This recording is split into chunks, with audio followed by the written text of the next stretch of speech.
अजितदादांच्या विमान अपघातातील पायलट जिवंत, पत्नीची इन्स्टा पोस्ट व्हायरल.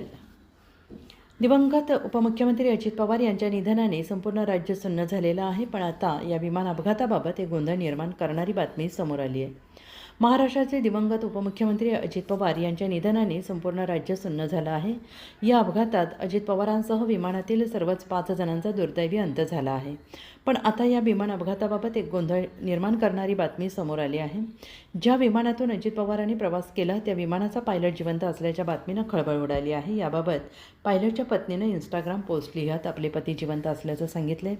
सोशल मीडियावर चुकीची माहिती आणि फोटो व्हायरल झाल्यामुळे हा गोंधळ निर्माण झाला आहे. अखेर संबंधित पायलटच्या पत्नीने सोशल मीडियावर पोस्ट शेअर करत सत्य परिस्थिती जगासमोर आणली.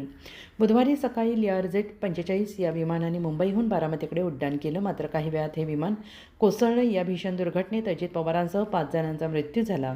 अपघातानंतर विमानाचे मुव्हमेंट लेटर सोशल मीडियावर वाऱ्यासारखे पसरले आणि या पत्रावर कॅप्टन साहिल मदन आणि कॅप्टन यश यांची नावे पायलट म्हणून नोंदवण्यात आली होती. हे पत्र पाहून नेटिझन्सनी खातरजमा न करता कॅप्टन साहिल मदन यांचे फोटो शोधून त्यांना श्रद्धांजली वाहण्यास सुरुवात केली.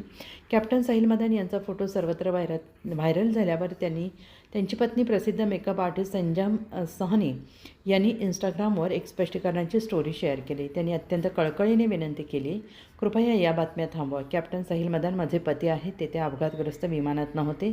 ते पूर्णपणे सुरक्षित आहेत. संजम यांच्या या खुलाशानंतर सोशल मीडियावरील अफवांना पूर्णविराम मिळाला.